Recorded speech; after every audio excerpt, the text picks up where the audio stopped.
मध्य प्रदेश चुनाव 2023 की घोषणा होने के बाद उम्मीदवारों ने अपने ताश के पत्ते खोलना शुरू कर दिए हैं। कांग्रेस में उम्मीदवारों की होड़ लग गई है। वहीं भाजपा से भी कई कार्यकर्ता इस दौड़ में शामिल होने को तैयार हैं। उन्हीं में से एक है पिपरिया की समाजसेवी महिला सर्जन डॉक्टर निष्ठा नागर। मंगलवार को पचमढ़ी रोड स्थित एक निजी होटल में पत्रकार वार्ता आयोजित कर समाजसेवी डॉक्टर निष्ठा नागर ने अपनी उम्मीदवारी पेश कर दी है। उन्होंने पत्रकार वार्ता में शहर के विकास, महिला सशक्तिकरण, उच्च स्वास्थ्य सेवाएं, घर घर मरीज का इलाज और मेधावी छात्रों के लिए निःशुल्क कंपटीशन कोचिंग क्लासेस की घोषणा कर दी है। पत्रकार वार्ता के दौरान कहीं भी भाजपा विरोधी शब्दों का उपयोग नहीं देखा गया। यह उनकी एक शिक्षित कार्यकर्ता और भाजपा के प्रति समर्पित होने का विशेष भाव उत्पन्न करता है। अब देखना होगा कि समाजसेवी डॉक्टर निष्ठा नागर को पार्टी उम्मीदवारी की दौड़ में खड़ा करती है अथवा नहीं। पार्टी लड़ती चुनाव, कार्यकर्ता हैं, हम जानते हैं। आप जो कह रहे हैं कि गुट है और ये वो सब एक हो जाने हैं।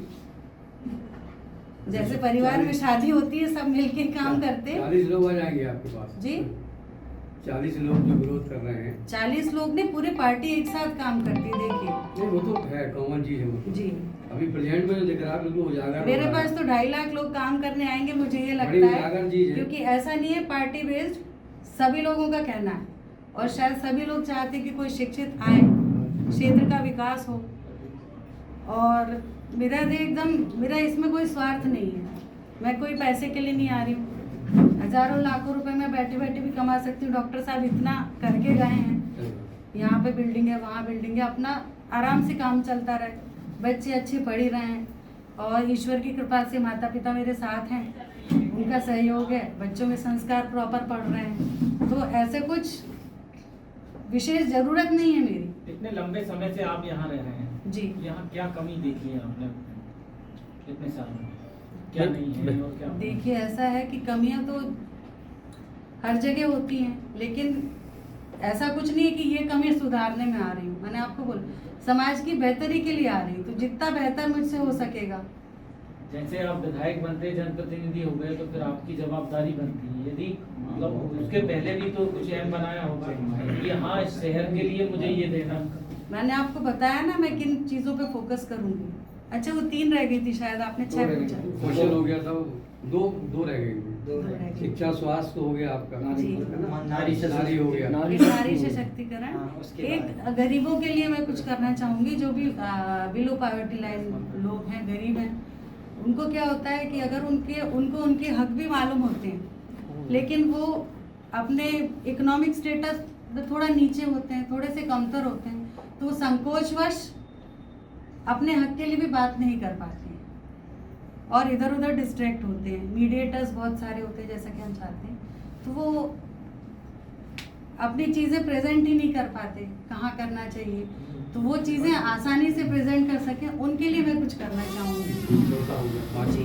और एक ये रहेगा कि जैसे बहुत सारी योजनाएं रहती हैं हमारे यहाँ सरकार से, जो IAS लेवल के लोग होते हैं वो योजनाएं पारित करते हैं, फिर उसको एग्जीक्यूट करना होता है।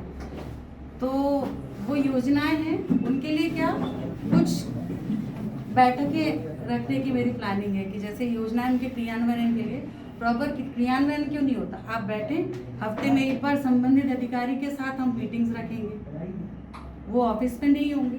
जैसे मैं अपना AC का रूम छोड़ के और AC वाला ऑपरेशन थिएटर छोड़ के यहाँ पर कहीं आई हूँ कि समाज का ओवरऑल विकास हो सके, तो वैसे ही होगा कि जो अधिकारी संबंधित क्षेत्र के होंगे, बिजली विभाग हो गया या जो भी विभाग है, सबकी वीकली मीटिंग्स रखा करेंगे। तो मीटिंग्स रखने में क्या होगा, जो भी समस्याएं हैं और उसका तुरंत निराकरण होगा, तो वो रोटेशन से होंगे, वो रेगुलर बेसिस पे होंगे। ये नहीं कि कोई आया और जब 50 लोग ज्ञापन दे के आए उसके बाद उस पर संज्ञान ले रहे हैं, ये नहीं करना है। मेरी ये प्लानिंग है कि हर चीज़ को एक रेगुलर इंटरवल पे चीज़ें होती रहें।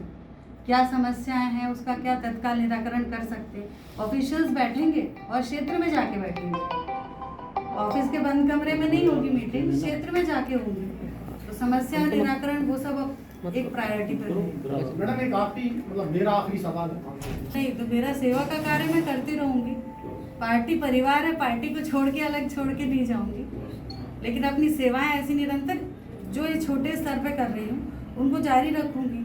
और मुझे ऐसा लगता है क्षेत्र में जैसा है, भले ठीक है टिकट मिलती है नहीं मिलती, लेकिन क्षेत्र में जो रिव्यू दिख रहा है, रुझान दिख रहा है, वो ये है कि मुझे बहुत सारे अच्छे लोग भी हैं, उनका सहयोग मिलेगा और उनके सहयोग से इसका स्तर शायद बढ़ते जाएगा। यदि मेरी कोई सेवा और में। पार्टी आपसे अप्रोच करती है कि निष्ठा जी आप हमारी पार्टी से टिकट लेकर के समाज सेवा के क्षेत्र को और मूर्त रूप दीजिए, तो क्या आप ऐसा करेंगे?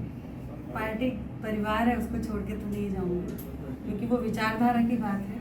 और हम जब भी कुछ काम करते हैं अपने घर के सदस्यों से, बड़ों से विचार विमर्श करके करते हैं, तो ये तो बहुत क्रांतिकारी निर्णय हो जाएगा जो मैं कभी नहीं लेना चाहूँगी। तो इसका मतलब है स्थानीय स्तर पे आपने बड़ों से विचार विमर्श कर लिया? हाँ, मेरे माता पिता की बात कर रही हूँ। नहीं, पार्टी में जो बड़े हैं। पार्टी में जो वरिष्ठ हैं। पार्टी में तो अभी आप खुद ही बोल रहे हो कि कार्यकर्ता सिर्फ कार्यकर्ता हैं, तो ऊपर आप ये सोचिए कि मेरी बात अभी कौन सुनेगा। नहीं, नीचे अभी जो पिपरिया में जो वरिष्ठ हैं पार्टी के, जी। तो इन दोनों अलग थलग पड़े हुए हैं, उनको भी आप जैसे एक प्रत्याशी की जरूरत है, तो जी। क्या उनसे भी आपका संपर्क हो चुका? उन्होंने भी यहाँ कह दिया कि आप कह रहे हैं बड़ों से भी बात हो गई पार्टी? नहीं, मैं अपने माता पिता की बात कर रही हूँ, क्योंकि आप स्विच की बात कर रहे हैं कि पार्टी आप चेंज कर लेंगे। जी जी। ठीक है, ये पिपरिया बनखेड़ी जो है ये मेरा परिवार है, ठीक है। दूसरा पार्टी भी परिवार है और सबसे पहले माता पिता होते हैं। तो जो आप बोल रहे हैं कि स्विच करने का, तो स्विच करने का सबसे पहला निर्णय तो माता पिता से, जब मैं इस क्षेत्र में आई, सेवा के क्षेत्र में, तो संबंधित उनके कहने का मतलब ये था जी। कि जो वो लोग आपका सहयोग करेंगे क्या चुनाव में? वो समय बता देगा, सभी सहयोग करेंगे जितने तो वरिष्ठ मतलब हैं। अभी आपका मुझे- उनसे संपर्क नहीं हुआ? संपर्क मेरा सबसे हो गया, मैं जनसंपर्क जो कर रही हूँ। वरिष्ठ कार्यकर्ता वरिष्ठ से नेताओं से लेकर मिले वरिष्ठ आप? सबसे- वरिष्ठ सबसे- नेताओं से मिले हैं आप पिपरिया के? सबसे निरंतर संपर्क में हूँ, सबका मार्गदर्शन ले रही हूँ, इर्रेस्पेक्टिव ऑफ पार्टी। सभी से मिलते हैं और सबका मार्गदर्शन भी मिल रहा है। परिया से पंकज पाल की रिपोर्ट।